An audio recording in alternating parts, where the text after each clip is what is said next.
Good evening. Welcome to Traveling Mollies for, I guess it's March 2026. We've got a Sure great, is. yeah. My name's Al DeGenova, and I'm here with my co-host Nina Corwin. There's Nina. Greetings. And we have tonight a very cool open mic, but we have for features Don Tefft and Michael Kleber-Diggs. And I'm really looking forward to this. But we're going to get started. Um, I, you know, Yeah, I was just going to say something about the war, but I don't think we should get me started. Um, Don't, don't get started. yes, I will not. I will not. Al is going to start reading a poem after him, me, and then we'll go right into the open mic. So, Okay. Al, All right. Thank you, Nina, and welcome everyone once again. Um, our tradition has always been, even when we were in the real world, not just the virtual world, that Nina and I would start out the evening with a poem each, so that nobody else has to go first. So I'm going to open up with a little bit of an older poem, but I read this last week at AWP, and it felt good to read, so I'm going to read it again. Um, it's called Manifesto of the Old Fish. I prefer the factory cafeteria, tortillas warming in microwaves, the aroma of homes, the musical vowels, pasar la salsa caliente, the assemblers and packers and shippers laughing, at rest, their full meals unpacked and arranged in front of them. Here, I read books with titles like Night or Dream Songs or Poems by Elizabeth Bishop, away from my seat at the conference table where metaphors are flattened by consensus, where I am a different working class. Working stiffs, we sign in at 8 a.m. every day, every day. I prefer the factory cafeteria today as yesterday. I am just that old fish with 5 hooks stuck in my lower lip, those misplaced service pins, broken fishing lines hanging like a wisdom beard. A gray soul patch that proclaims I am some shape of veteran, a little off balance maybe, hiding guilt under bromas afiladas, cynicism at the coffee machine. I prefer the factory cafeteria, but spend my day at the executive conference table, rewriting the employee handbook as if it were a manifesto, as if to define any meaning at all. Thank you. that may Nina. be an old poem. I don't know. This is my first time seeing it, Oh, okay. hearing it. Well, And good. yeah, I think so. Um, it makes me want to read something that I won't be able to find in time. But speaking of time, this one's called Telling Time. In 1965, somewhere between a saddle shoe and a penny loafer, a classroom of third graders computes how old they will be in the year 2000. Last night I dreamed I was 53 and I woke up screaming. Who will do the bridge work on the mouth of 1,000 years? How many pieces of piecework make a sweatshop hour? We open our eyes to find ourselves out the back door of one millennium, at the oven door of another, wondering when our turn will come. Do you believe that biding your time comes at no cost at all? Sometimes I dream my credit cards shovel holes in the earth to bury me. First year interest rates like oak leaves that offer safe shelter till after a season of spending, the digging begins. I awake to find my IRAs become leg irons, my bank accounts, anchors, and managed health insurance, an inescapable choke chain. Do you insist there is no price for following? I tell you, there's always somebody counting. I dream an old saxophone, stooped with osteoporosis, stops me on the road and whispers, if you want to save your shoes, you have to walk through life on your knees. Before long, I find a wealthy woman floundering in overpriced artwork, spattered canvases stretched as far as cerebral will go. She tells me the candle is lost to its own wick. How many pins will prickle the heads of angels before the coming of a more effective insurrection?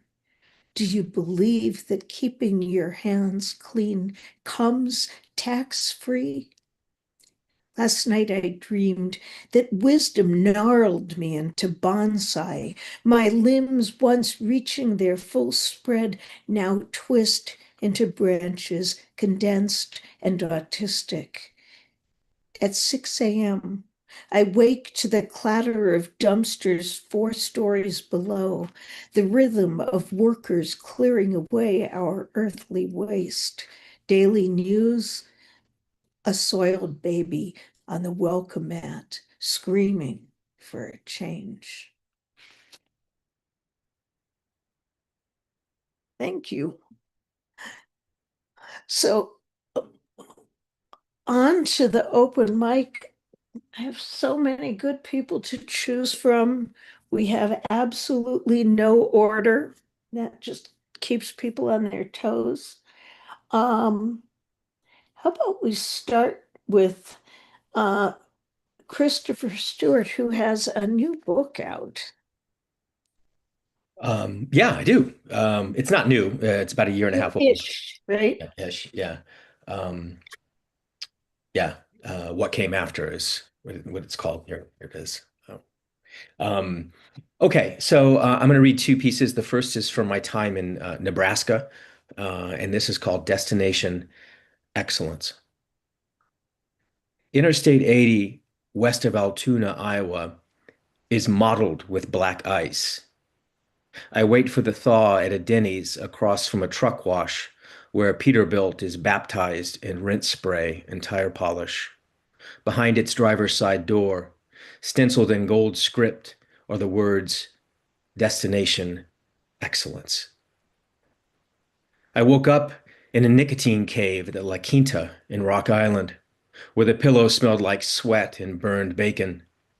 At the sink of the exit ramp, a soft voice from the GPS, like a lover from decades ago, tells me I've reached the end of my journey. But it was only a come and go, where a bearded man leans against a propane cage, pulling on a vape pen. What would this have been to a family in 1958, uncluttered by the second half of an untidy century? Eisenhower's Teutonic dream to move wartime munitions and gleaming new Chevys across the continent, carving up great cities like roasts, wonderways of crushed glass and tar that became borders for ragged gardens of corrugated steel, trimmed in faux limestone paneling, quick marts and microtels, where the tatty scrim of the present is lifted to reveal a theater of collective memory that can only be billed in the liminal venue of a sensory-deprived mind. In these landscapes, no integer can be assigned to the arithmetic of hours between the shapeless past and the bony future. At the Road Ranger outside of Omaha, a blue-eyed boy sips a 32-ounce Mountain Dew Liberty Brew. His gaze is westward. It's destiny.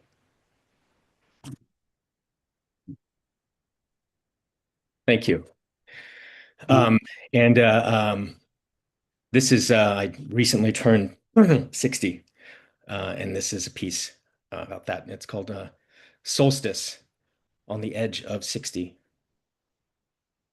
Night holds the dawn in an upturned hand behind its back, a soft smile across its closed lips. The old house is quiet still, clay bricks breathing in the last of the raven hours through powdery pores. I am at my most trusting in the shadows, the loose geometry of the dark. Light sets out conditions on life's hardwood table. Meanwhile, the spruce on the back acre is a majestic mirage 80 feet in the winter sky, a velvet amalgam with the lingering noir.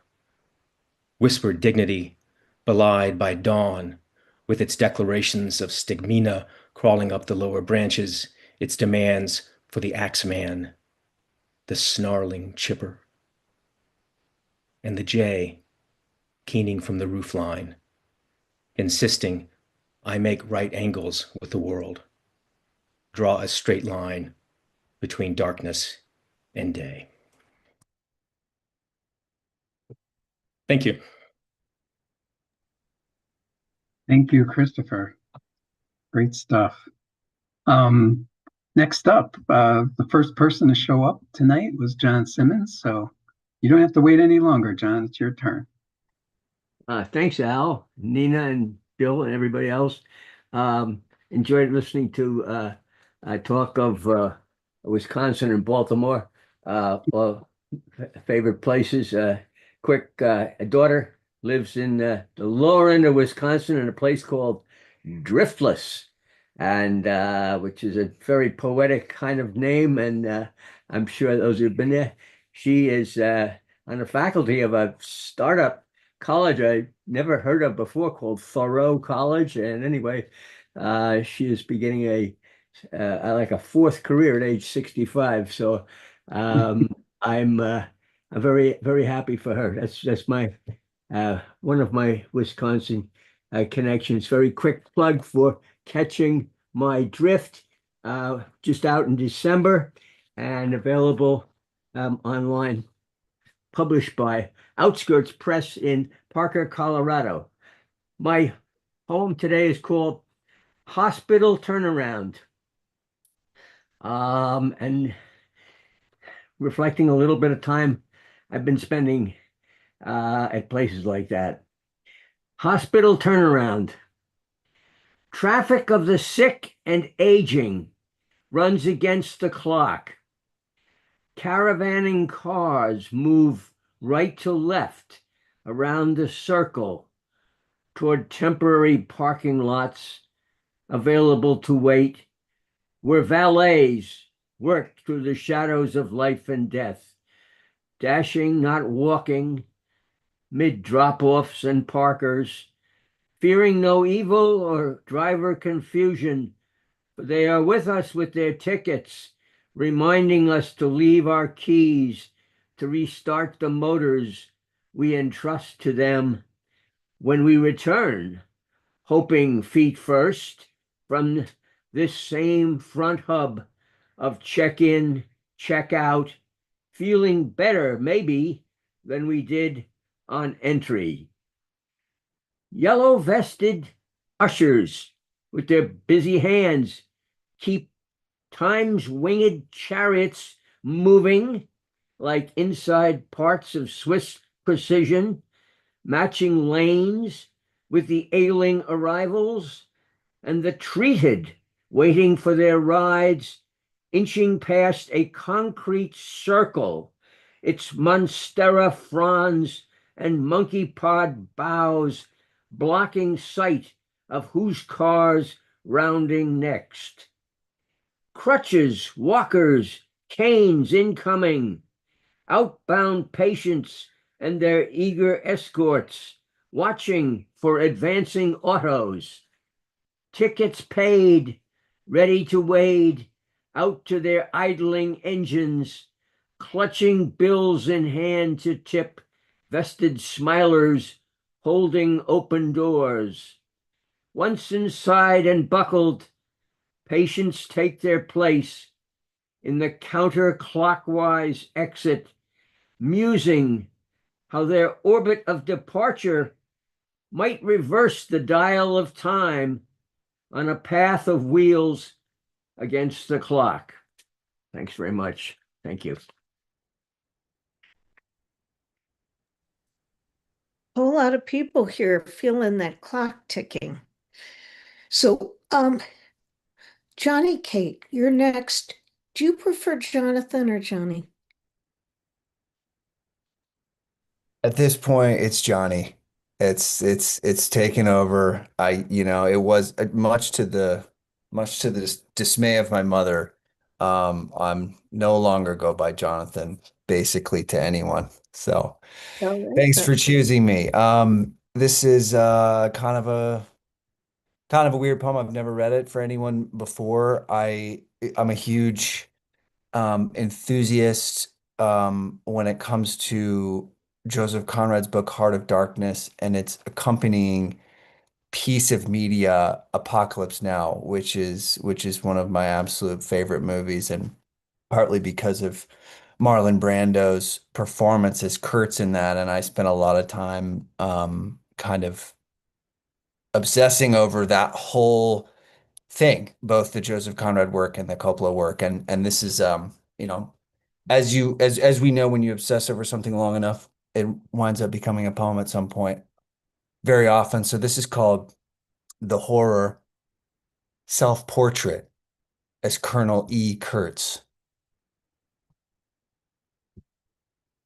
I will be the first to admit my methods have become unsound. I've made of my soul a wild and established myself above the savages there, a jungle god whose gravity is collapse. It happened suddenly.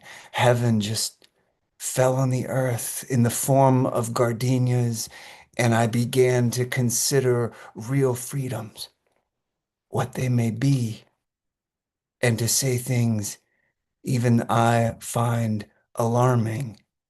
These pages, classifieds made disgustingly public, stuff your case file, O reader. Assassin, call you upriver and rattle the top brass in the safety of their bases, their golden boy. They never imagined I would break away. But revelatory cadres invaded my mind, hacked off the inoculated arm of my conscience with, oh my God, a will so genuine, so pure, complete, crystalline. I came to admire it. And now I've gone and made a friend of mortal terror nightly. I dream a snail crawling a razor blade and not cut. Who are they, these grocery clerks, to terminate my command? Who are you, errand boy, to judge me? Have you peeled the juniper bud before its time and felt its pain as your own?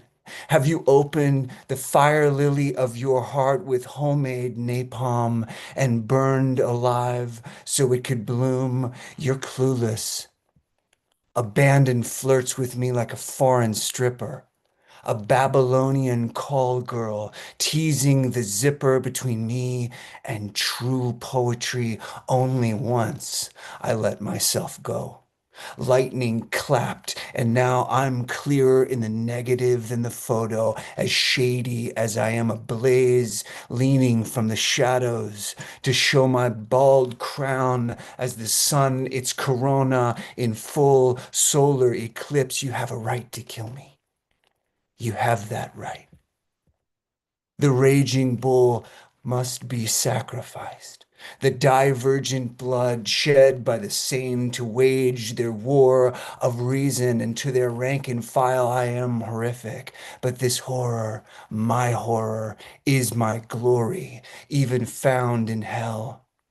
I stun like a blood diamond refracting fire, a photon in psychosis. I whip the dark with torture light, even found in hell. I swear this, I am heaven itself. For what is hell but justice perfected? And what is justice but perfect beauty?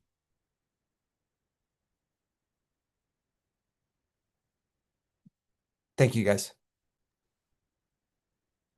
Yeah, nice job. Next up, Nick, I'm not sure your last name. Is it Dembski or Demsk? First one, Dembski, you got it. Okay, Nick Dembski. Well, thanks, Al, and thanks, Nina. Great to be with you all tonight, and great to get to hear some other poets reading. Really excited to hear the good homie Don read, and really excited to hear Michael read for my first time too. I'm going to read a poem from a manuscript that I just finished in December called Notice of Advanced Determination, which is what it says on the top of a piece of paper when an insurance provider is denying a claim of yours. Um, the manuscript is like very steeped in the Plum Village tradition of Buddhism, which is a tradition I'm a part of. It references a teacher a lot, and usually that teacher is Thich Nhat Hanh, the Buddhist monk who I'm talking about. But it's all sorts of other teachers too. And I just wanted to take 1 second to acknowledge this one who's laying next to me while I read this. That's my dog Bobo. He shows up in the poem and many other poems. So this poem's called. I wrote this after we had two weddings on one weekend to go to, one day after the other. So this poem's called Roll That Beautiful Bean Footage, an Epithalamion. The noise was deeply concerning until I saw a woman and a bike and a smaller thing making the noise in the road. Then it was terrifying, and I told my sister to get back in the house. The canopy of whatever kind of tree straining the sunlight onto the street. The Baconator, the Toyotathon, the fair housing training seminar that we mistyped into our calendar as the fail housing training seminar. Amanda and Colin got married last week, then Greta and Hudson the next day.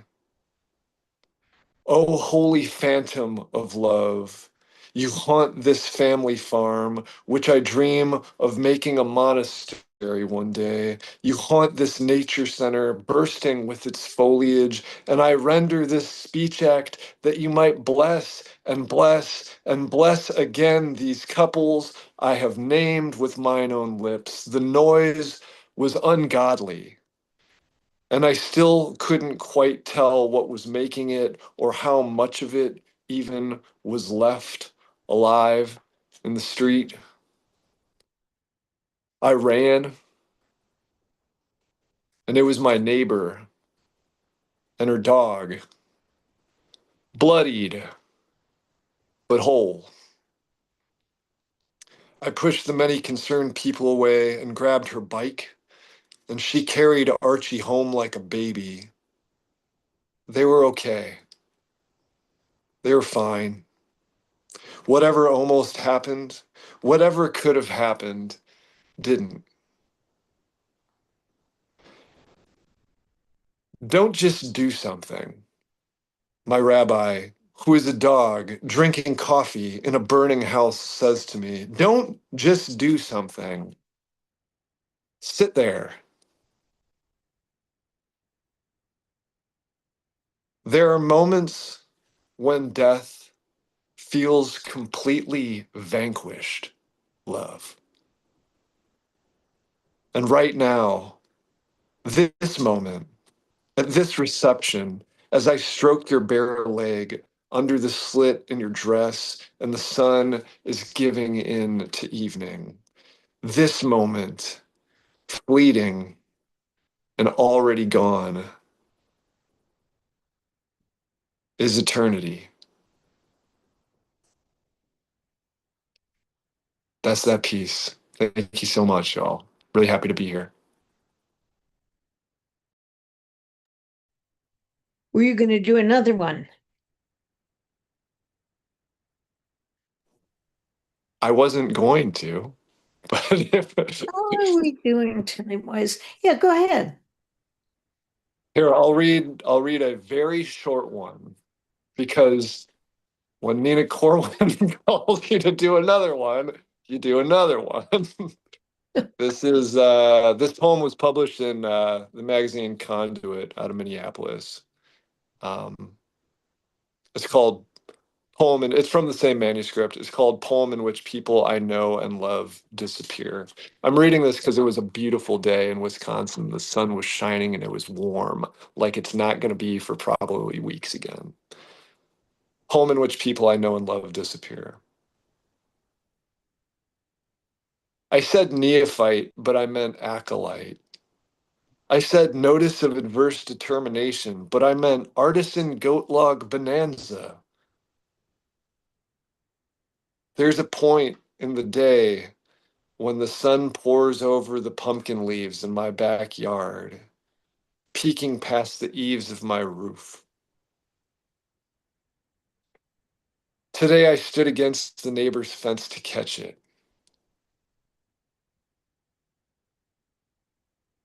I held a tomato that I picked in my full sun-soaked hand,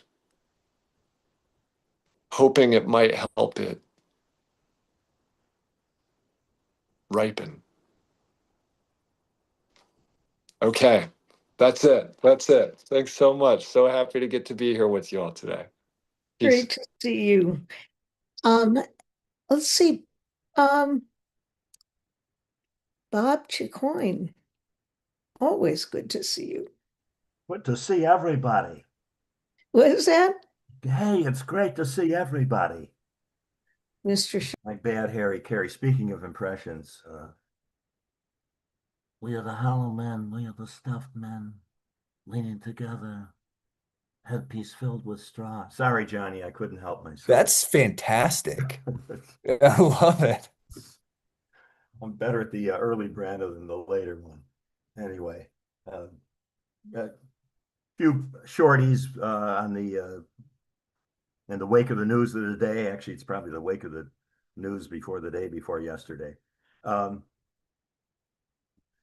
You know, ICE gets, when we talk about ICE, everyone concentrates on the first abbreviation for immigration and gives short shrift to the other two. So this one is about those two initials.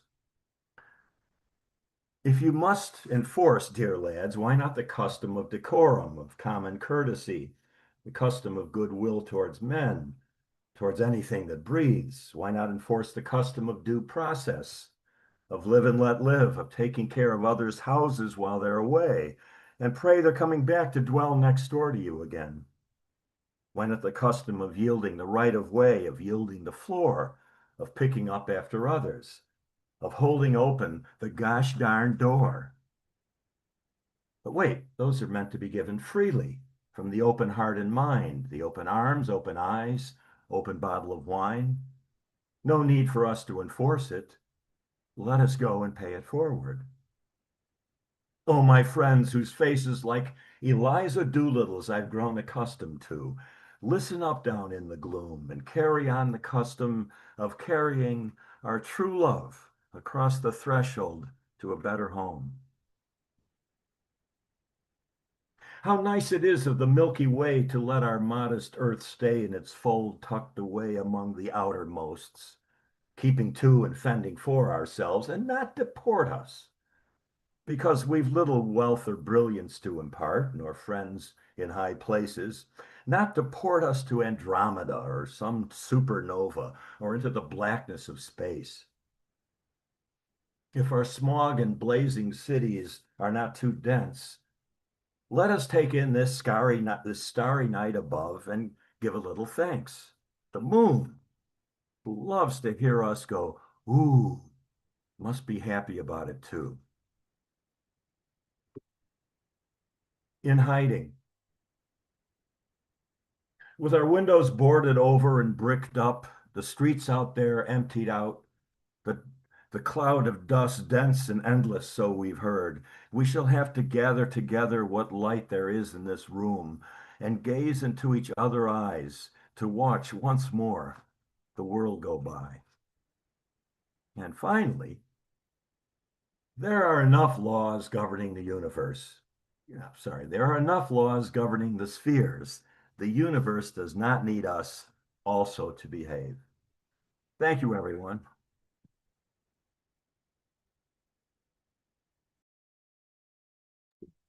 Thank you, Bob.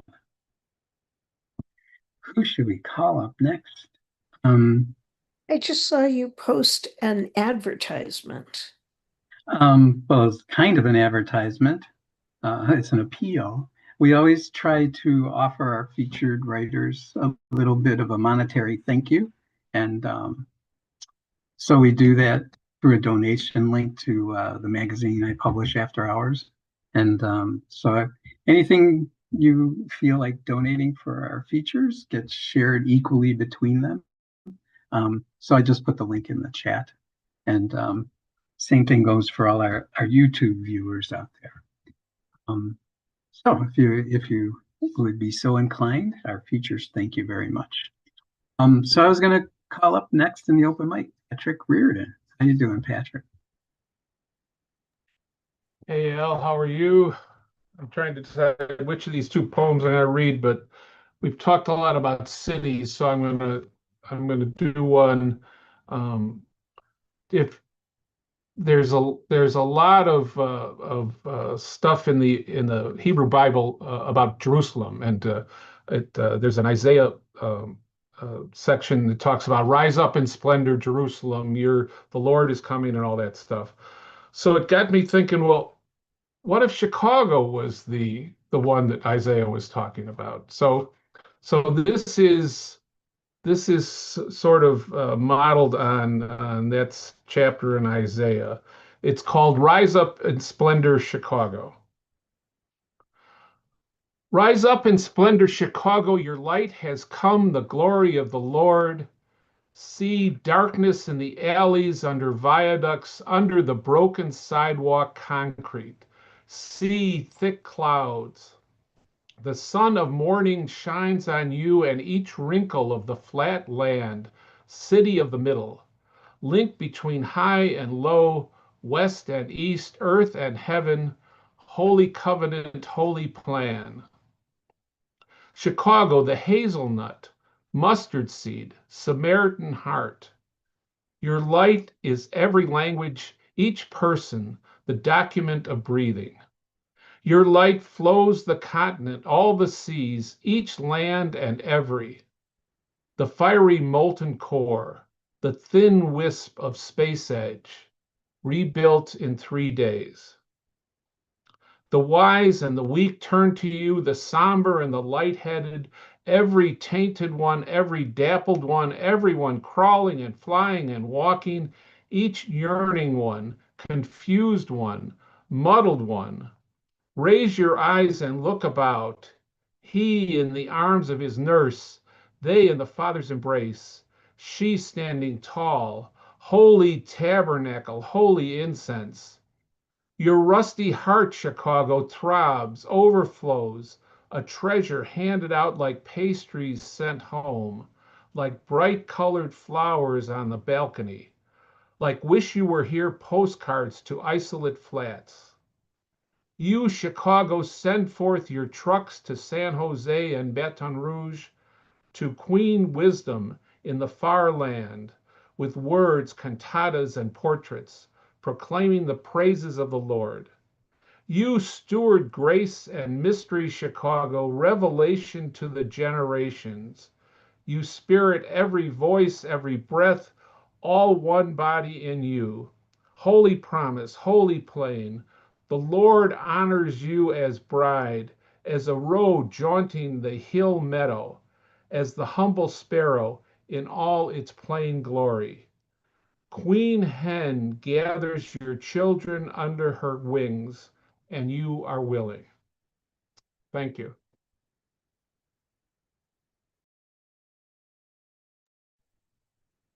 Thank you.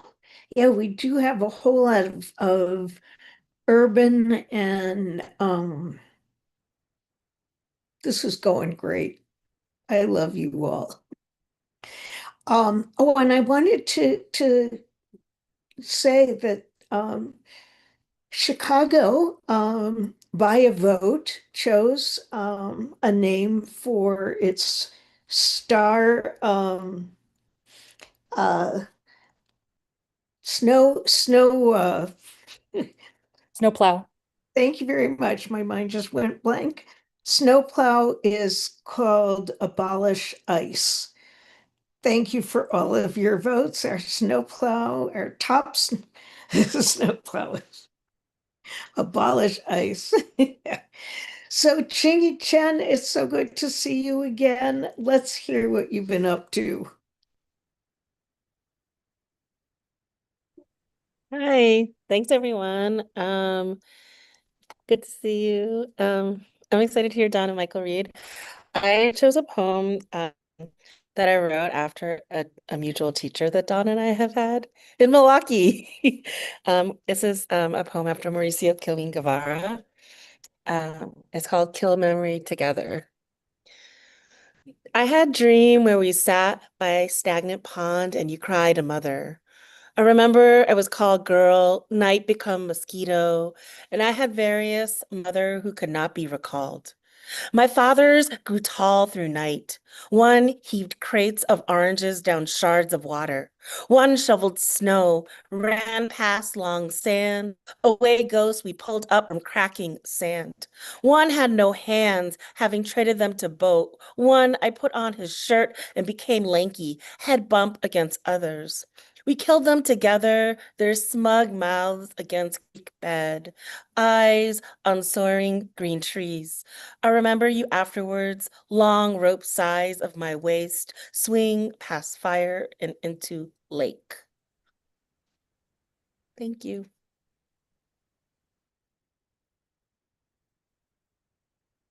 Do you have another one? Or do we just have to wait till next month? I could read another one. All I right. was trying to be mindful of time, but okay. Okay, I'll read a poem that I wrote for my trans and gender nonconforming students in when I was teaching in Texas and they were walking the stage at Lavender graduation. Spell for safety. Maybe it was you learning to walk home crosswise, your own safety valve. You who trained a tongue-chosen name, listening for reflection to speak back. You. I'm calling you, grew yourself at argument's end, slept borrowed and burned, who filled in space of the wisecrack, who emptied the sidewalk, who cleared the toxic table. You breathed down your own street, rose tall, stitched, built your own table, lit candles for the living who couldn't make it back. The invitations, the city, the hauntings, and the hatchets. The city, the you, the you, the you walking home safe, opening the door, setting the table for company. Thank you. Thank you for being here. And Chigin's going to be our feature, one of our features for next month. And I am so delighted. Okay, thank you. Next, who should we have? Pablo Atavala. Thank you so much for having me. I have one poem for you in 3 parts. Confession, Part 1.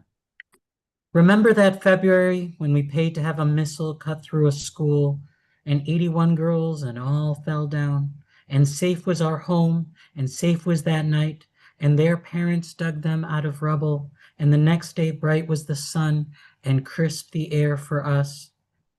But their day was dusty with the scent of death, paid for by the richest nation on earth, graves dug side by side.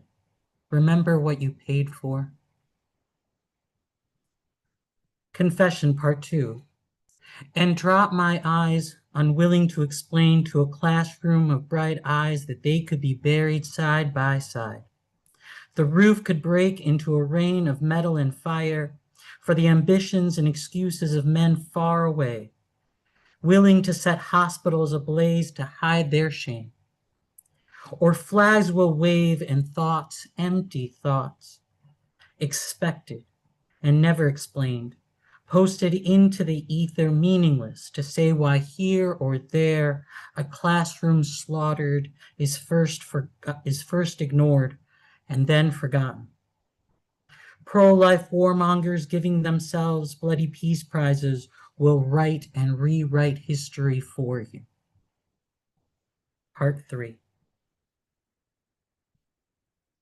Aerial photographs of graves. And from the time when one is sick to when one to death, one is alone and dies more alone. Frost. The graves outlined in the dry earth and gravel in white chalk, then dug out with an excavator, then by shovel, then by hand. Rows of graves, open maws of dirt. The heart of the school was struck dead center, like the military buildings nearby, with calculated precision. Slaughter and error, a mistake and atrocity. The graves outlined in the dry earth, the bodies under rubble, a smart bomb, targeted with artificial intelligence, nailed its targets. The girls died together, alone.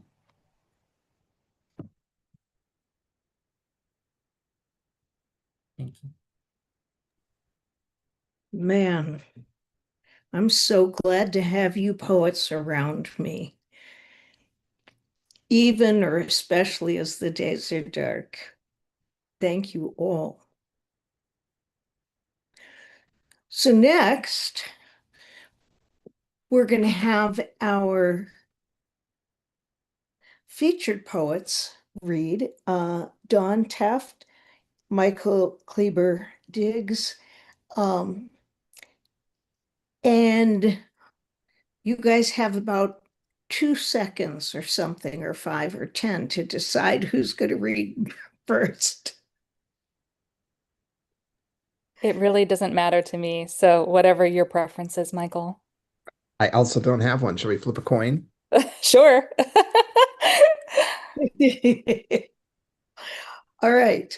Al? Okay. I'll flip a coin here. Okay. Okay. So Not have a coin. okay. Call it. Nobody has coins. Dawn. Okay, wait. Okay. I dropped. Got pace. Dawn, you call it. Heads or tails? Tails. Tails. Okay. Well, you go first. It's tails. All right. 1,000 decisions and indecisions. All right. I am going to introduce Dawn Tefft, who I've heard much about over the years. Her first full-length poetry book, Once Upon a Riot, came out through Match Factory Editions in June 2025. Her chapbooks include Gosling on Anhinga Press, Fist on Dancing Girl Press, and Field Trip to My Mother and Other Exotic Locations on Mudlark. That's a hell of a title. Her poems appear in Bennington Review, Denver Quarterly, and Fence. She earned a PhD in English with the concentration in creative writing. At University of Wisconsin-Milwaukee, she volunteers as an editor for Packingtown Review, and she works as a union rep in Chicago. I'm so glad to hear you. I'm so glad to be here. Thank you so much for having me. And thank you everybody who read their poems leading up to this moment. I feel really in community right now, which I really, really value, and all the more so at this point in this particular moment in history. So this is what's sustaining me right now, in part, is art. And then the other part would be activism. So, and my daughter. So I'm going to read from my new book, Once Upon a Riot. It's kind of broken into 3 sections. One is political moments plus my child, political moments plus myself growing up and as a child, then just political moments, locally and globally. So it's really a book about the importance of resisting forms of oppression, such as fascism and economic exploitation, and then the sort of challenges and beauties of raising a child in that moment. So I'm going to work my way through some of the poems in the book. And then I should be finishing around 7, a little before 8:10, right? Okay. So the first one is called The Ongoing Work of Liberation, or The Aggressiveness of Liberation Theology. Your skinned knees. I've never seen you bleed before. I hold you while you cry, and then you get down and run and fall and run and fall again. A way to unfuck democracy. You try to join every volleyball or soccer game we pass. I pick you up and carry you screaming. Architectural details minus content is merely mechanical. It doesn't matter that the bricks are made from mud dredged from Lake Calumet, or that the factory is in ruins. It says a lot that there's a memorial rose garden for a strike, that workers were paid minus the rent for row houses, and your skin is blooming with crusty roses because you see yourself everywhere you can't wait to get. Then the next poem is one of the few sweet poems in the book. April 14th, 2020. Chicago's beach is empty of people and filled with pigeons. The blue lake creates a postcard backdrop to your swing. No children running the playground, just empty bottle caps and peanuts. We have this time to ourselves during what should be the workday, what should be entire work weeks.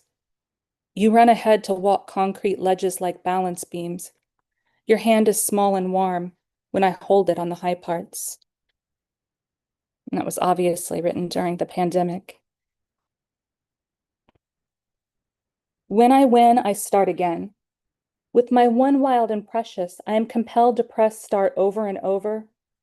Why must I dive into the cleft, sit with my schnee part, come up with a mouthful of, I did it wrong, consult the cards looking for impress in the new year, or at least the fool at the start of the month? Why can I not find the place where the route snakes forward? See the strategy of the maps I spread across the office, the way I decorate a couch or raise my daughter to jump on a trampoline, how the earth shakes when I pronounce no pasaran to mean the fascists will die in the mountain pass, and when spring comes, it comes with new songs. Touch the underside of just about any valley so that it moans with today and is not merely a sight. All that history is how you arrived here.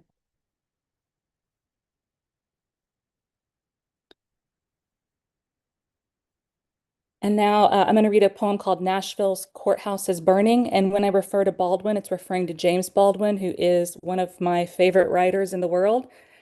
And I highly recommend him for anybody who hasn't read him yet. He wrote about he wrote a lot about race and about how that intersected with other things like poverty, even before we had the term intersection. So, Nashville's courthouse is burning. I turn on the TV to learn more about the poetry of the headline.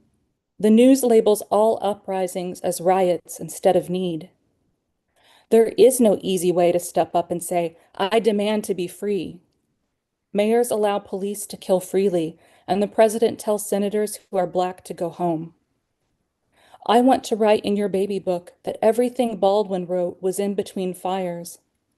A pause to breathe hope and fear into chests. Bellows for particular ends.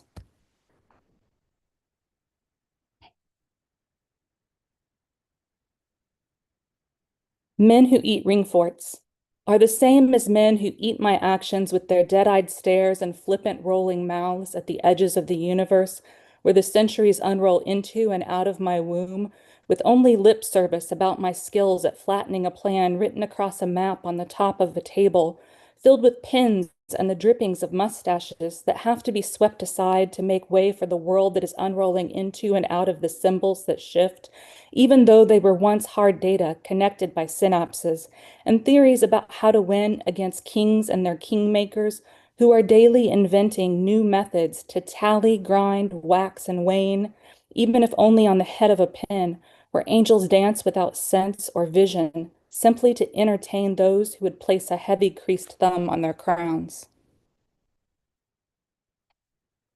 That one's always kind of hard to read. I have to kind of read it with one breath. I think I managed to not read too fast or too slow. as we move through erosions of land and economy. I'm at a loss for how to hold you better, so I know this is home. Your smile a roving chandelier among the pine cones. Our bed a place to keep your laugh when not airing it out at the beach. You jump into the watery divide, dance shifting borders of sand meeting water, new delights and new terrors. All the invisible edges rush to meet you in your simple acts. There are windows outside of us, a language spoken between two worlds. When you say something else, I know you mean unutterable ecstasy of untold play, where someone else just hands you a ball or a new drink. They're not wrong. They just don't see all the other balls in existence. But I do. But I do. When we look back into the night, we see the list of names waiting for us to say them. Bath, stars, book. And we could be anywhere. The hearth of the woods, the lip of our space.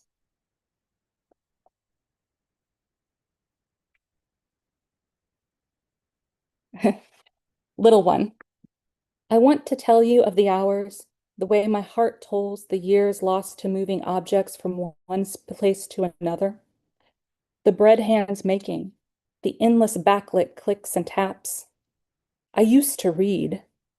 There are too many signs and too many facial expressions. I once stood on an overpass holding up the stars I had pulled from the sky and taped to a board, spelling out the cold nights of capitalism.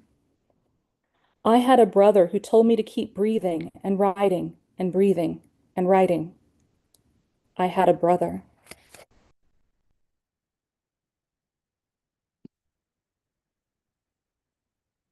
Something lifted. Some rock or fire, some back channel conversation, the evidence of which now moving through the gorge on full display. God, don't let me forget the filthy carpet and the holes in the wall, but also don't let them stay. It's a spiral, it's a gas underneath the stars we're spinning out. How much time is left to explore the gap between now and now? Not the effluvia of pain, a childhood falling to pieces like leftover Christmas trees in the alley, but instead forest and filth, your moon face and apple cheeks. No one said the particles would be screaming. No one said adults would be pool sharks at life.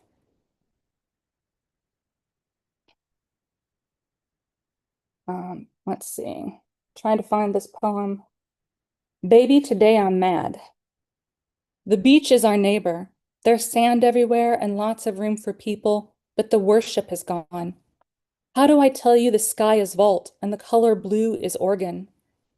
My voice must be majestic to make this case for you. Or maybe not. Maybe the particularity of grains is enough. Maybe the mass politics of waves echoes through the space all around us. It's harder to demonstrate the relationship between particles and trees, between energy and matter, than it is to be them. In this way, you can have your empty church with the dirt floor swept clean of debris and your soaring stained glass windows gleaming near the cathedral rafters both, because nothing can fuck up space. Now we shift to the section about my years growing up. 3 object lessons, the serving girl. 1. By 79, I was a piano, someone else's place to put sheets. I was stupid back then about refusing. The moths beating in the window, a worry. All those gloves crumpled on the foyer. A piece about the migration of birds while I held up vases. That kind of music. 2. So many pretty tired boys asking. Handouts, reach around, start smiling at 2. How they fixed things was the tea things kept disappearing until not that much. 3. I was the maid's room, pretending not to know the gratuitous nature of the maid's room. My own mother, a kitchen.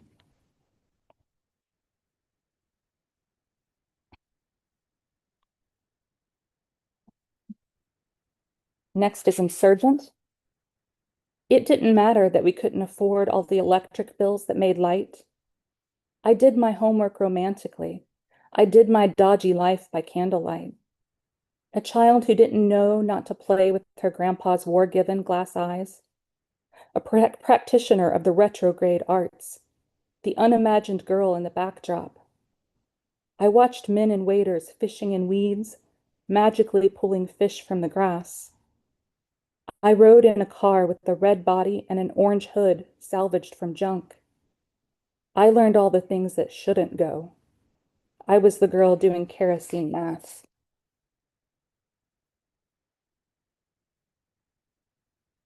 Beauty's necessary and unnecessary. The trees look greener in food stamp season, and our stomachs are composed of spider webs with sunlight on them. I've been whetting my hunger all day on the strop of your abundance, while the beautiful chain gang that is my family runs the streets. Their discord is a symphony, waking us all from bluebird reveries, and we rise slowly.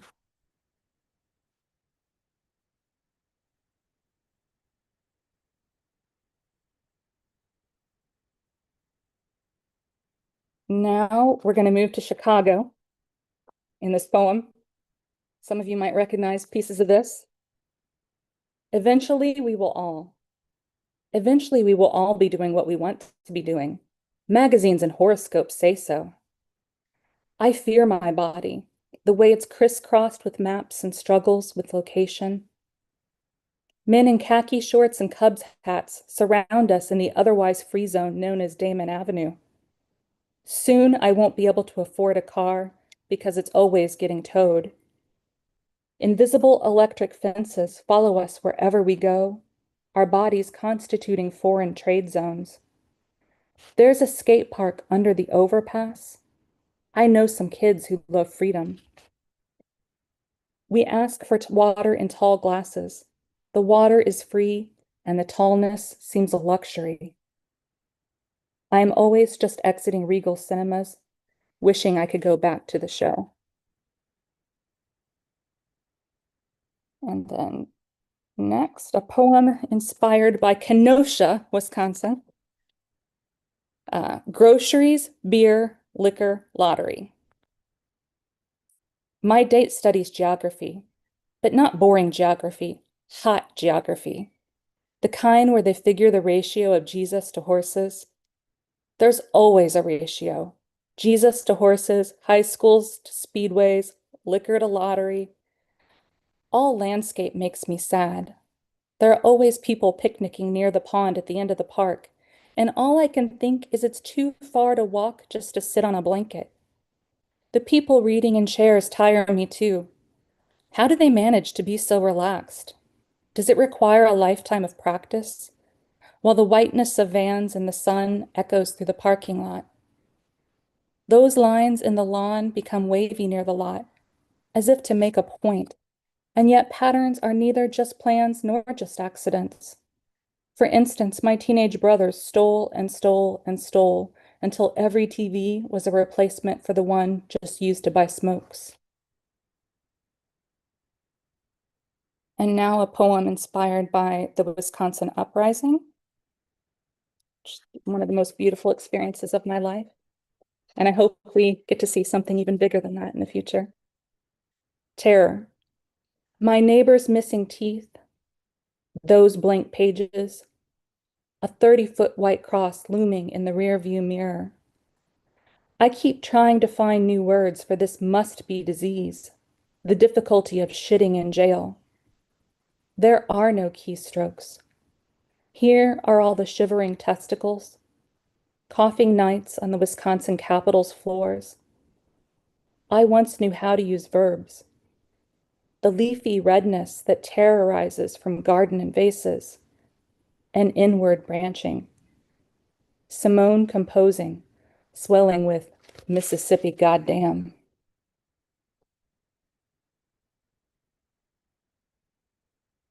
I'm going to skip a few to make sure I have time to read everything I wanted to. Dear Mike Davis, LA is still a mess. Its people divided by tax lines and highways.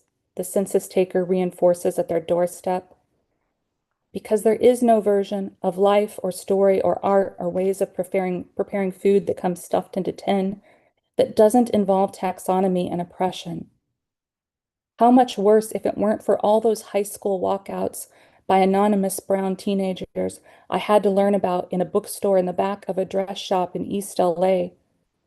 So much harder to come by than Tippecanoe and Tyler too, which my gym history teacher taught sleepy students in Southern Illinois. I did really get to learn about that really cool history from a dress shop in the back, or a bookstore in the back of a dress shop in East LA, by the way. And I really did have a high school that taught me Tippecanoe and Tyler too, which is meaningless, absolutely, utterly meaningless. Teach us real history, right? So let's see. Which one did I want to do next? I'll do take 1, take 2, take 3. 1. I want to know my own face in each of the rooms. Already faces there looking like someone no one imagined. Like no one's idea of a good time or a strike one or a line that grabs you by the throat, or even just a slow swing in a hammock in the breeze. Birds hanging around, singing the kinds of songs that birds sing, cake with funfetti sprinkles, and lithographs of the original anti-fascist man in a cap. All the chairs are already taken, and a chorus of high school girls starts whispering. It's probably time to sit down, but some witch not exactly hiding casts a spell, less about knowing than feeling one's way through a room. 2. I want to know each of the rooms, looking like someone, like no one's idea of a strike one, or birds hanging around in the breeze. I want to be the original lithograph of the anti-fascist man in a cap. Funfetti sprinkles, a chorus of high school girls. It's probably time to cast a spell less about knowing than feeling one's way through a room. 3. I want to know someone, a chorus of girls, a strike one, birds hanging around in the breeze, to be the original anti-fascist man in a cap. Funfetti sprinkles, a way through a room. And now I'm going to read the very last 2 poems. They're not in the book. They're more recent. One of them is in response to a poem that Paul Martinez Pompa wrote in response to a poem that myself and somebody else wrote. So it's in conversation, and it's called You, instead of me, or us in everything. Nouns like flowers waiting, over, under, in between, the bloodlust convention staged in the Home Depot lot. Months since our faces bloomed. Headlines hit us at the knees, then sticks and gas. We fight back, oh, we fight back. Nouns starting to verb. Bodies move under cover, join under the moon. One mouth spills medicine into another. So much moonlight in our hands, we don't know where to put it. Nothing erases the hospital bed. Lyrics grow a green shoot. Sun just came out. My mouth overflows with us. And then the last poem called Incantation. Anne put a moonflower in the ointment so your hands and feet fly, and pine needles in the perfume. Still a gardener is snatched from a school, and all day, every day, helicopters buzz. Remember, there's ocean inside where your brother lives, and quartz and marigolds make spells with the moon. Someday the SUVs won't start, and the circles of hundreds of thousands will barricade through the night until birds call through morning air again, when someone's boyfriend won't need to love violence, and someone else will open your lips slowly with his own. Thank you.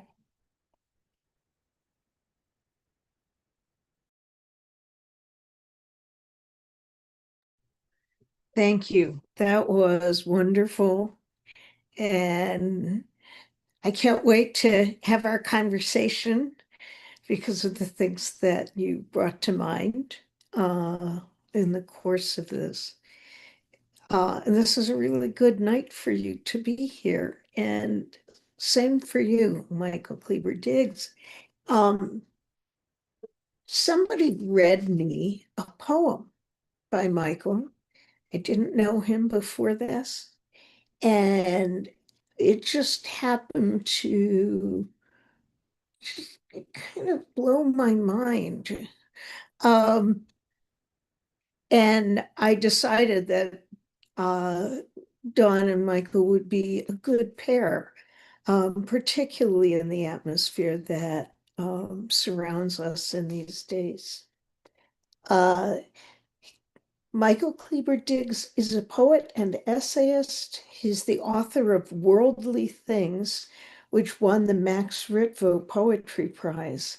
That was a good poet, wasn't he? And was published by Milkweed Editions in 2021.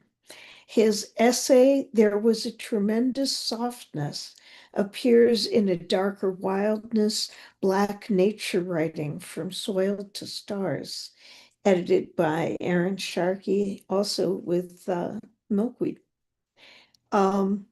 His poems and essays often explore themes of intimacy, community, empathy, and grace. Practices he believes are simultaneously distinct and interdependent. Michael is a 2023 to 25 Jerome Hill Artist Fellow in Literature, and he teaches creative writing through the Minnesota Prison Writing Workshop and at colleges and universities in the Twin Cities. Michael, thank you for being with us tonight. Thanks for having me, Nina, Al, Don, friends.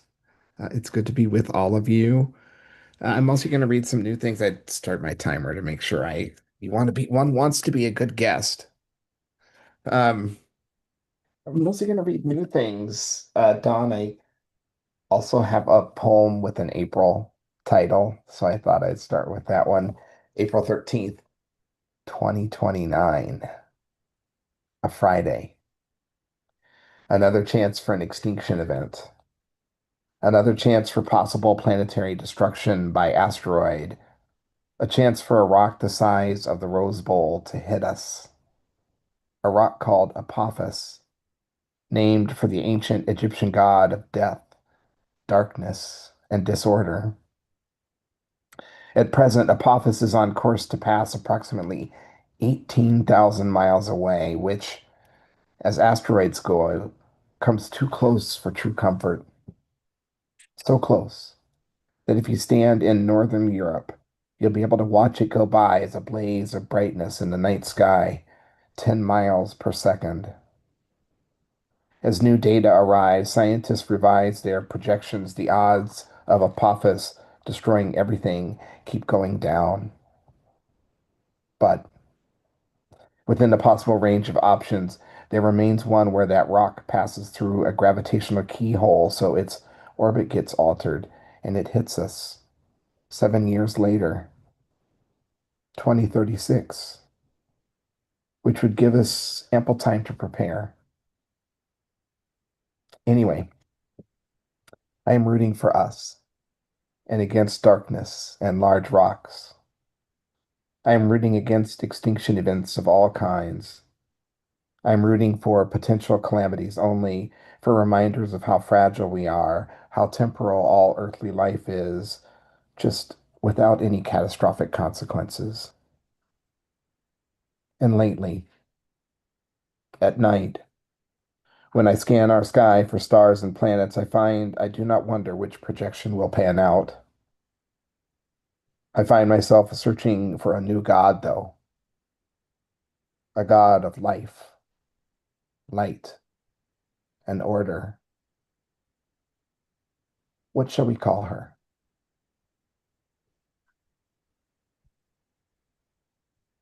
I'm going to read a couple of sonnets.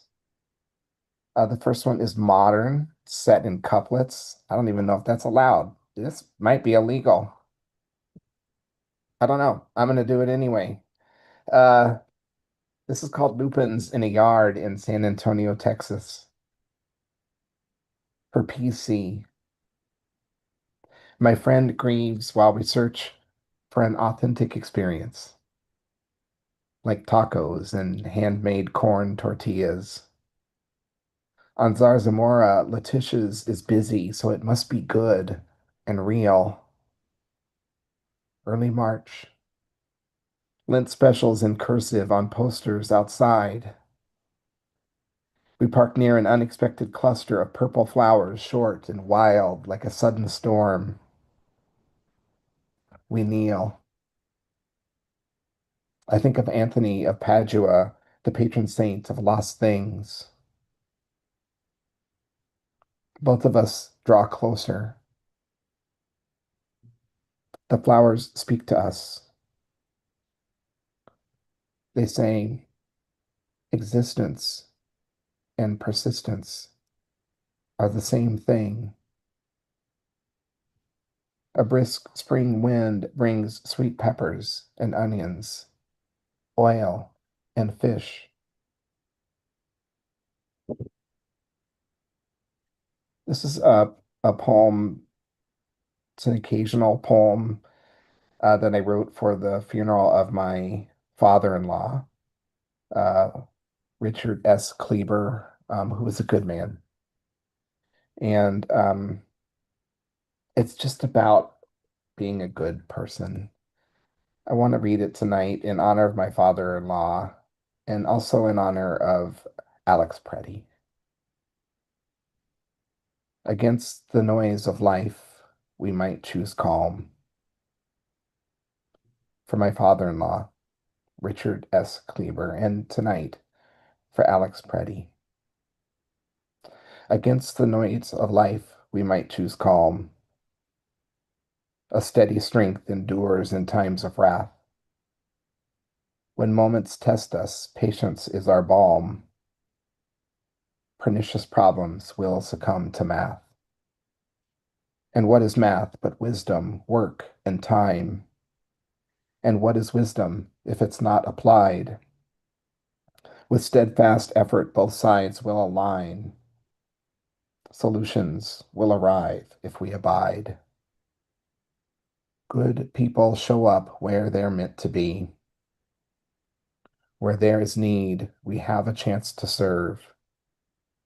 When discipline stays kind, it's plain to see.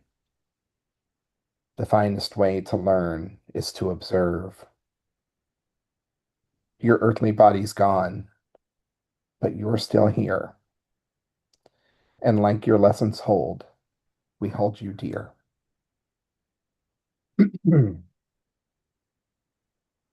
And now I want to read a poem for Renee Good. When I was young, I lost my father suddenly. My brother and I lost our father suddenly when he was a crime victim. And among the things that comes to my mind when I think about is the long tale of grief, how it reveals itself in time, the different contours of it, the way it arrives like waves, like it has an oceanic force. Sometimes it's placid and sometimes it sweeps you away. News cycles move on, but losses endure. They never go away. And sometimes when I think about Renee Good, I think about her children. This is a poem called Back in Huntington that I wrote a number of years ago for a project where we were asked to write a poem within 24 hours after someone had been killed by police. A bunch of poets signed up for it at the beginning of the year, and in America, we can be so certain that every day there will be someone. Every day there will be the need for a poem. So this is Back in Huntington in memory of Renee Nicole Macklin Good and with thoughts for her children. Back in Huntington. In northeast Indianapolis, a car collides with a fence, then a wall. Its engine winds in reverse.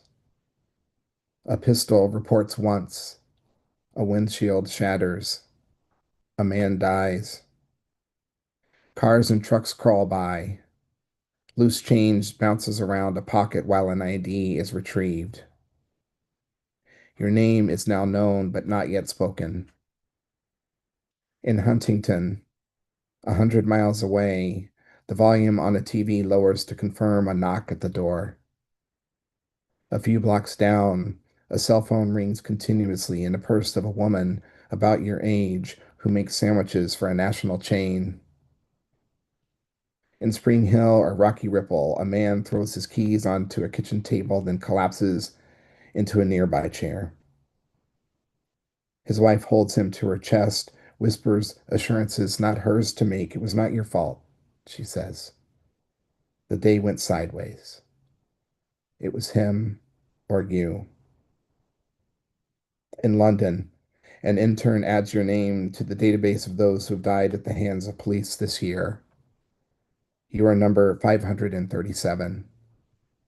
Joshua Dyer, age 34, passenger in a car trying to get away.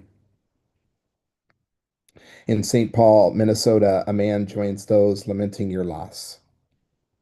He was about your age when his father was killed by a different man in a different city with a different gun for different reasons. He imagines your mother sedated now, television off, resting when she can find rest in the same small living room where you played your guitar for her 4 days prior. He imagines your son's mother still wearing her restaurant uniform, kneeling down by your boy, age 5. She's trying to breathe through it and be strong for him as she describes what cannot be explained.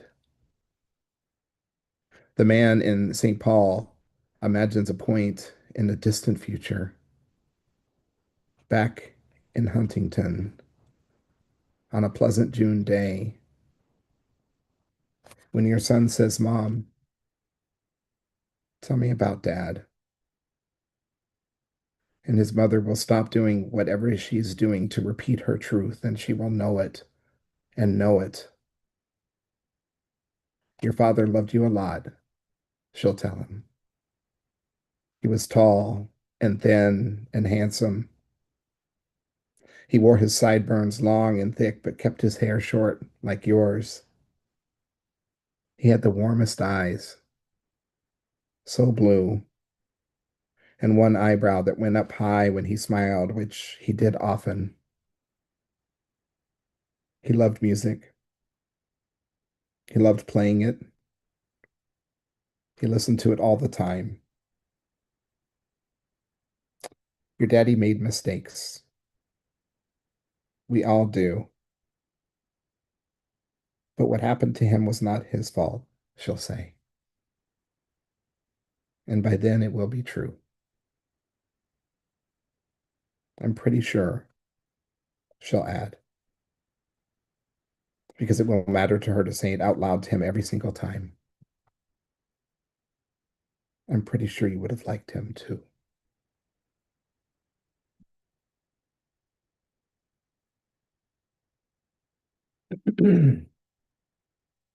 uh, Big shift, big tonal shift.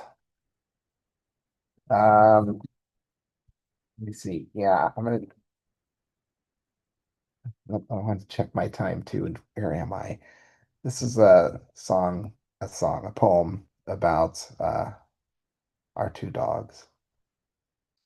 I'm worried that as I read it, they're going to storm up here, so we'll see. But this is called "I Stand Between My Two Dogs." Across the street in the park, west of the second soccer field, within a set of short aluminum stands, an abandoned bag of pom-poms sits black and red and wet through from torrential rain.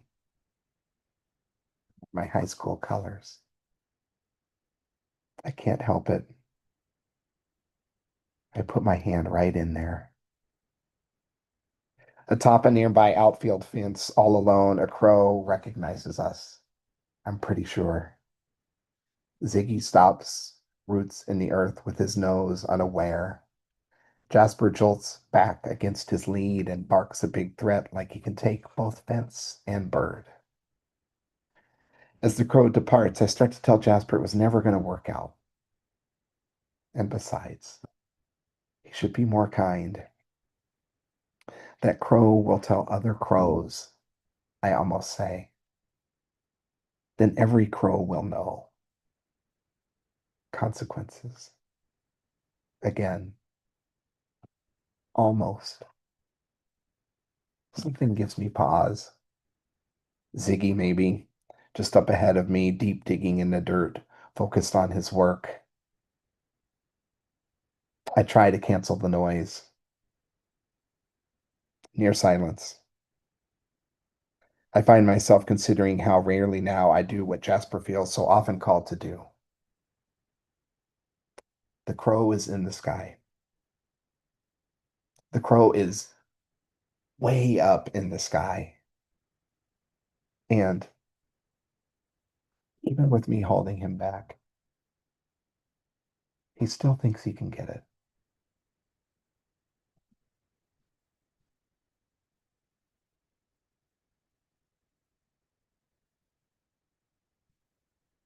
Do two more poems. I think I've got time to do two more. This one is called My Daughter Asks AI to Write a Poem in the Voice of Michael Kleber-Diggs, and what comes back has a tree in it and kind of sounds like me. On a main wall in our living room above the television, there hangs a modern painting that was painted by an elephant. On the back of the frame, if you want, you can examine its certificate of authenticity. The painting is abstract and was made only with shades of red, not the only color the elephant could have used. I bought the painting years ago after seeing an ad in the New Yorker, Art by Elephants. I got to choose from a few options, but this one really spoke to me. It still does. I'm pretty sure I would have bought it even if I didn't know how it was made, although, yeah, I mostly bought it because of how it was made, because of who made it, for the story, I guess. The painting, you'd have to see it. It ain't for everyone. Not everyone appreciates it like I do. I'm not entirely sure Karen likes it, which is one of a few things that distinguishes it from another painting in the same room above our mantel, an oil on canvas stunner made by a human being, a woman we admire a great deal, an artist building quite a career. That painting depicts an intense teen, a stern girl holding an orange in her right hand. The girl and the orange are both set within a stark winter landscape, so the orange really stands out. It produces heat and light like the sun. The vibrant reds and orange work together to add a lot to our living room, by way of saying our home would not be our home without art. Paintings, photographs, textiles, small sculptures, glassworks, clay creations, my wistful old cello song, things people make, and my goodness, one thing an elephant made, which I can tell you now, having admired one of her paintings for more than 2 decades, makes her a being I have come to know in a way, just as I have come to know her strange red painting, just as we come to know good friends through stories they share with us over many visits. I didn't get the elephant's painting for a long time, but one day, suddenly, I saw it there in the upper middle, the countenance of a person rendered in the darkest red, almost brown, a forehead and brow, a nose and mouth looking right at the artist, or maybe beyond her big ears a bit, what I imagine as savanna, mostly prairie, probably thatching grass, with perhaps a single acacia or baobab tree off in the distance. Something wild but intentional like that. Something divine and organic. One of those complex, uncanny, enduring creations.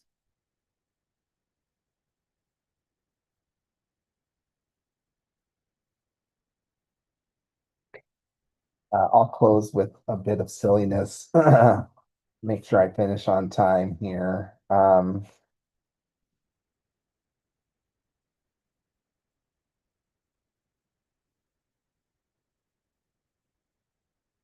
Let me see if I can do it. No. All right. This is called Middle-Aged Rock Star. Middle-aged rock star with your tricky Achilles and your janky ankle, with your plantar fasciitis and torn meniscus, with your lower T. You were always kind of soft. Softer now as days get harder. A message awaits you in the portal app your specialists use. Bad news? There's bad news elsewhere encrypted behind a password protected dock delivery device you paid for so your tax pro can say you'll be fined for delay. At home, tall paper piles grow taller. Your retaining wall wants work. Your soffits suck. Your fascia are falling apart. Call your mom, Michael. Fulfill that PayPal ask from your child. Get up early when your cats mew for food. Stand out late so your dogs don't have to wait. Then take different doses of melatonin. You and your beloved, your butts to each other, far apart on your California King, which is still pristine. Apply steroid cream to the crack in your left heel. Feel your back. Relax. Think about sleep. Niece next spring. Insulating your attic. Wonder if there still will be NED. Formulate questions for the visit with your retirement guy Wednesday night. Ask about your Social Security, your Roth IRA, 401k, required minimum distributions. Oh, yeah. Your friend Nikki turns 50 this Thursday. Turn the lights on. Get down on your knees. Try to find your Sonic Youth shirt. Thank you.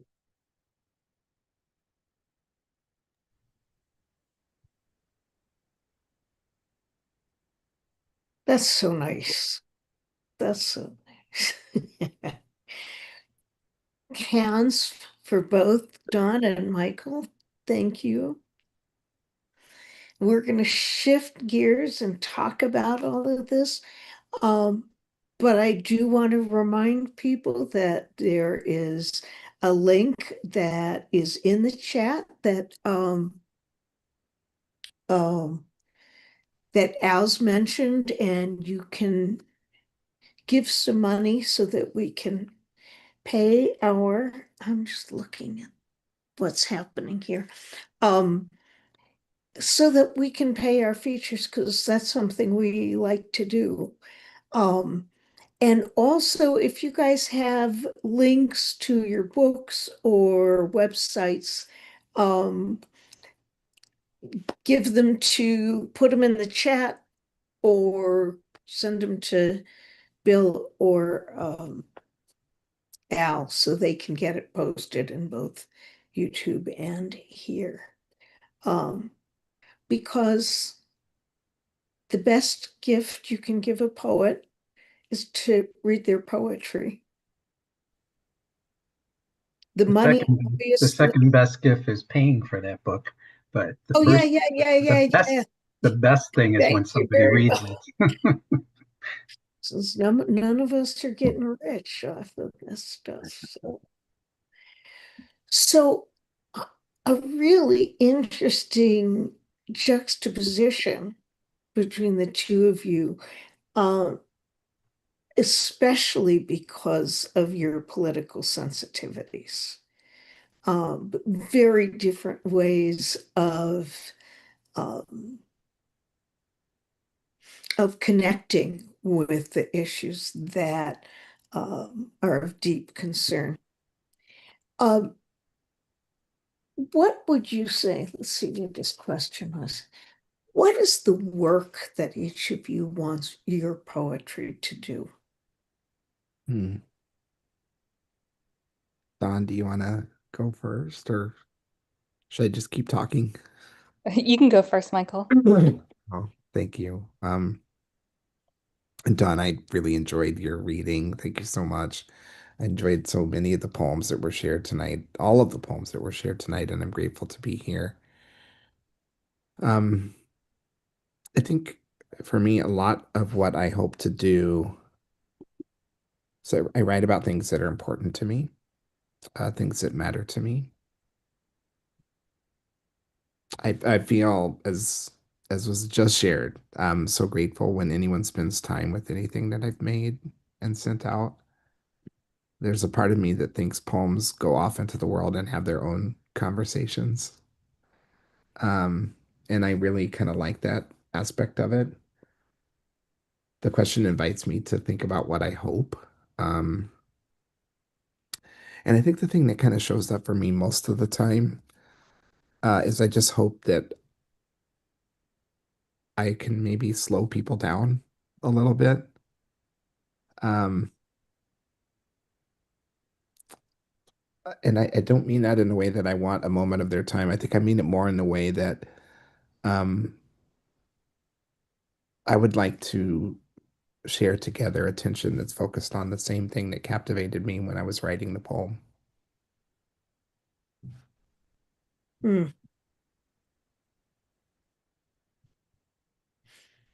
What about you, John? And remind me, the question was what you want people to get from it? Well, kind of like that, but it was what's the work you want your poetry to do? And particularly with your book, you are bringing your poems to join with yourself, your daughter. So I think, I mean, for me, when I'm writing poems, it's always because I'm exploring. Like other people might have things that they set out to say, but I don't have things that I set out to say. I use it as a form of cognition and exploration, and I use it to challenge myself to think in ways that are interesting to me. And I try to write for both myself and an audience. I think if you lean too far in either direction, it can become boring. Um, and I think that I came out of a program, well, it's not so much that I came out of it's more that when I was in school for my PhD, one of the things I had to do was teach composition courses, and I was in a Freirean program. So, Freire, the famous educator who really taught people to think critically and not to just absorb information, right? But to make meanings for themselves, make it collectively. And so I think that as a thinker and a writer, I'm always looking to challenge and to problematize. I don't want things to be easy or simplistic. I find things that are simplistic oftentimes to be boring. And so I want something that is challenging me, challenging others. I write political poems in the sense that it pervades my poetry. Politics pervades my poetry, but I don't write propaganda. I'm not interested in that. It would certainly be nice if somebody came out of reading my poems with certain political convictions or taking certain actions or things like that, but that's not why I write them. Um, and and so again, I want it to challenge people. I want it to be pleasurable also. I'm really into rhythm and the ways that sounds can repeat. I'm into writing in more experimental than narrative ways, I'd say, or more lyric than narrative ways. So I really like enjoying playing with the sounds, and I want others to feel that, whether they're conscious of it or not. Well, I am going to invite each of you to ask each other questions or reflect on this. But I really am struck on with the idea of putting the political and your child together. Wondering what was I don't know, inspiration, or maybe the same question of what did you want to do there, or what did you want to do there? Well, I mean, honestly, I was a new parent at the time. I was first writing a lot of those poems, and you're immersed in it, especially if, like me, you're doing it on your own. You're not doing it with another parent in your home. I had a co-parent, but he didn't have our child much at that point. He was a medical resident, but and we were never partnered. So we had a child platonically through IVF. And so um, it was me scrambling to write, honestly, at a point in my life when I was absolutely overwhelmed with the work it takes to raise a very, very small child. Things have leveled out now, thankfully. But when you're in that, you're sort of obsessed with it because it's all you can think about, right? Because you're constantly immersed in it. So I think I was writing what I knew in that moment. And I don't feel like my child features as heavily in my poems more recently, but she does still resurface because she is my favorite person in the world and um, an absolute delight and interesting and smart and funny. But yeah, I think it was just being just immersed in just the work it takes to keep a tiny human alive Mhm. and nurture them, not just keep them alive. Mhm. Thoughts, Michael? Well, I was thinking about how time operates in the sections of the book as I was receiving them tonight to write about your child while she's a child and to write about yourself when you were an older child, but how, and then, I mean, I think one of the things that is challenging and I also argue sometimes encouraging or hopeful is that a lot of what we're wrestling with today, others have wrestled with before. Um, and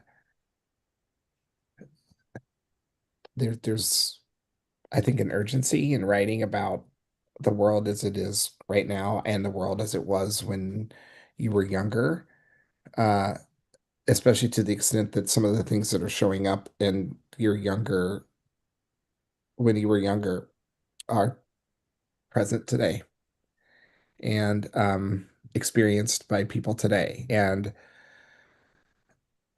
yeah, I mean, I'm a narrative poet. That probably is quite clear from the reading tonight. And um, I am really interested in sound. I really think a lot about meter and rhythm, uh, space and pace and things along those lines. And um, I'm also really, I don't know that I would say I'm a political poet, although the world as it is right now is so present in the things that I write, and I'm deeply interested in the things that are happening. I was gonna try to read a poem tonight. I've made up a zine to share with my friends. I had some friends collaborate with me on it. It's called All That Grows and Everything That Seeks to Consume, and it's seed images. It's a little less narrative than what I usually do, and it's about ancestral wisdom and how people so many people who came to the United States brought with them things from home. And I think that they were thinking, of course, I will want to have this thing when I get to the new land. And also, I will want my children to have this thing and their children to have this thing. And so many people who came here, my ancestors certainly, I am on both sides, an American descendant of the institution of slavery, um, came here as a result of violence and endured tremendous violence in order to survive here. And they did.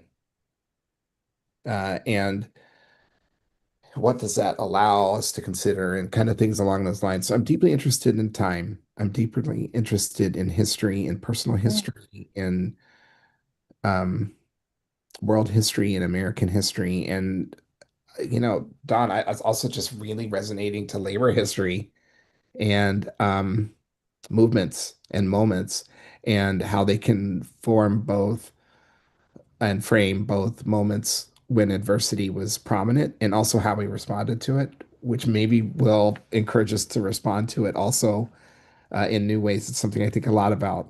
The uprising in response to the murder of George Floyd allowed for a kind of community to develop here that we are very much using today. And, so I can't help it but to think also of the opportunity poetry presents. I want to be super clear. For my friends who are working in other themes, I Love that. We need all of it. We need all the poems. And there's something really urgent about poems, like the poem, I think it was Pablo read, the poems Pablo read tonight, that are responding in real time to really urgent, really awful things that are happening in our world that call people to notice and to attention and to um, a different kind of perspective. The news cycle has already moved on. Yes. It's already moved on, almost like it didn't happen. And if we subscribe to that, we lose a tremendous amount. And one of the things that poetry can do is not let us do that. And that's important. It can, I missed the word, the most important word. One of the things that poetry can do is not let us do that. It cannot let us Right. move on. Right. Yeah. Yeah. Yeah. Thoughts, Don? I saw Yeah, you. thank you for that, Michael. That was wonderful. And I agree that one of the things poetry can do is capture these really important historical moments that are getting lost in the news cycle precisely because there is so much horror happening right now, just constantly, we don't get a break from it. It's hard to even, like, I'm losing track of what's happening, not because I don't care, but because I'm just on to the next horror, you Mhm. know? And I agree that poetry and art generally can be a place where people can mine those things, for years to come and where we can reflect on them quietly, slowly, as you said, slow down, right? I loved that way of thinking about things. Poetry is about slowing things down, really thinking about them critically. Um, and I think too that, now that m mainstream media is largely owned by people who are using it for propagandistic purposes, it's going to be harder and harder to find out what really happened in the world. And I think that art is going to be like a repository for that.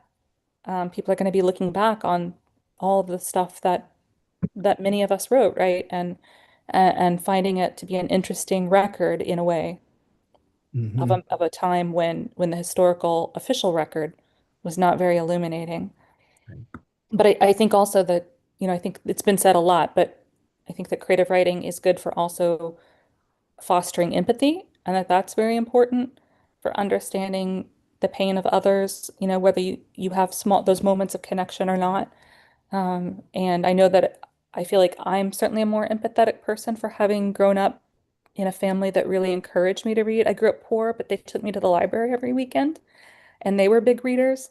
So, unlike most people who grew up in my background, I actually, flourished, in English classes and did a lot of reading and writing, and that's why I am who I am today. And I also worry about what's going to get lost in the future when public education is under attack and the middle class is eroded and more people are working more and more hours. And I mean, they don't have the time to take their children to the library.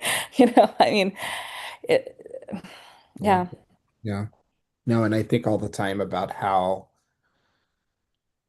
much reading allows me to inhabit some other person's experience. And sometimes it's not even necessarily all that like jaw-dropping. I'm a pretty big Sally Rooney fan.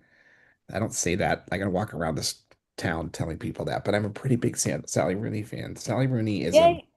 millennial writer, Yeah. based in, I think, in Ireland. Hmm. And she's writing very much about the millennial zeitgeist and like the millennial experience. And that is not my experience, but through her work, I understand it so much better than I did before I read her work. And that would just be kind of one example. You mentioned Baldwin, Hmm. um, who is um, iconic, canonical, wildly significant, and who is still read today because his clarity and his wisdom and his courage got right to the heart of things and held to account. Uh, it can be troubling sometimes to read his work and think you could publish it today as is, and it still resonates. But what Baldwin allowed, I think, is for people to really kind of inhabit the Black experience in America And to see that from his perspective and with his keen eye and sharp mind and clear voice, and that's a tremendous gift. Of course it is, because his work is still read today widely. Yeah. Yeah, and I love that he talks a lot about his own childhood too. So we get grounded in his perspective, and we see him as a lens for seeing the world. Yeah. Um, I that's sort of like a meta move going on there that I really appreciate. And then it also allows him, I think, to bring more poetry into the work. Like I think of like The Fire Next Time as like a very long very intellectual poem in a way because it's it's so beautiful, it's so poetic, even though it's an essay. It doesn't get like categorized as a lyric essay, but it has elements of that in it. And I find it all the more moving because it's both essay and, for me at least, lyrical also. Right. And personal, as you pointed out. And Yeah. Yeah. everyone should write what they want to write. I cannot underscore that enough. And I do think that personal things resonate in a particular way because there's a kind of generosity in there, like the willingness to share. Um, I think calls for attention in a way that can be hard to replicate outside of that. And it also, I think, helps people connect to it. Like I have had a similar experience, or oh wow, my cousin went through that, or Yeah. I know someone who went to that that same place. Have Or you guys read his poetry? yeah, I yeah, can't remember if I've read his poetry. I think I've primarily read his nonfiction and then some of his fiction. yeah. It's wonderful, and it's a kind of like a different side of I don't want to say his craft because like you were saying, his prose is so poetic. Mhm. But just as you talk about him, I remember the feel of that book of poetry that somehow found its way. I'll Uh, have to check that out. I wasn't even aware of that. That's so funny. Like he's one of my favorites, and you think you know everything, and then suddenly you find out there's this other thing you don't know about yet. And I wanted oh, to go back to something Michael said and tie it back to what you had brought up earlier, Nina, which the idea of the personal and yeah, I think like in the moment you might be doing something for one reason, but when you go back and revise, you can lean into certain things. So certainly when I was putting the book together, I was leaning into the idea that, we're all products of our environments and our conditions. And so then there's a child, right, in a family, in a political context, right? And then that mother came from a context, right? And then the larger context of the global political, world in which that family was created. So, and then also the idea that children are birthed, movements are birthed, everything takes this nurturing, right, in conditions that are often inhospitable. Mhm. well, you kind of answered the question. I was going to ask you how, if you saw time figuring into your writing or a sense of time. But what you're saying now is, you have there's this sense of generations and um, how the political environment um, connects with with someone quite young or somebody a little older or a mother. I mean, my daughter is asking me questions about political ads she's seeing on the TV. She's 7 and she's like, she names 3 politicians' ads she's seen on the TV and she's like, which one of these is being honest? Is any of them being honest? Wow. Wow. She's very That's just smart. amazing. Yeah. That is so amazing. So, in the time that we have left, I just wonder if each of you would like to ask the other a question. Don, you mentioned something um, about audience, and that you think about audience um, as you're making things, and I wondered if you could share a bit more about that. Yes, because I of course want people to enjoy what I make, and I want them to delight in it at times or to be pulled back into it. My ideal is that somebody finds, like, I don't think any of us listening to a poem can take in all of the poem at once, listening to it, right? Even reading, that's difficult. It often requires multiple rereads. And so I think if there are just little moments that hit somebody here and there, and then that pulls them back in and makes them want to come back to it, like especially if they're puzzled in a good way, in a what I call generative way, a way that causes them to think and explore more and to maybe go into other spaces even beyond the poem, right? Um, I think that's what I hope for. And so I'm always thinking, well, I don't want this to be too opaque and I don't want it to be too transparent. And so I'm like, where would it be opaque? Where would it be transparent? Where might somebody enjoy something here? Where might somebody build on something in here and take it in another direction? I like if somebody can interpret something multiple different ways, that's the ideal for me. Um, you know, as opposed to, oh, this poem means this and it says this, which I find too simplistic, and so I think I'm thinking about moments for that to happen, and then moments for people to feel emotions, or to connect to ideas or to history or to what's happening around them. I'm kind of a demanding reader myself. It's like I want to feel emotions. I want to be stimulated intellectually. I want there to be something that's interesting happening artistically. It's like I want it all. So I'm sort of always thinking about where can I give somebody these kinds of things, or where am I feeling it and where might they feel it? That was a great question, Michael. Thank you. It was a great Um, answer. oh, thank you. And I've loved reading with you, by the way. You're a very generous person, and I really enjoyed listening to you read. You have a beautiful reading style that's sort of calming and inviting, and I appreciate that.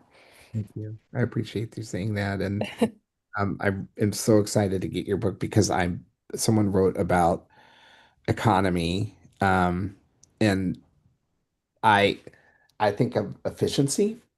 I don't necessarily feel like the goal of poems, and I definitely don't mean this is to understand that this is what the person meant by their comment. But poems are not always economical, but I think that there's a tremendous value in efficiency.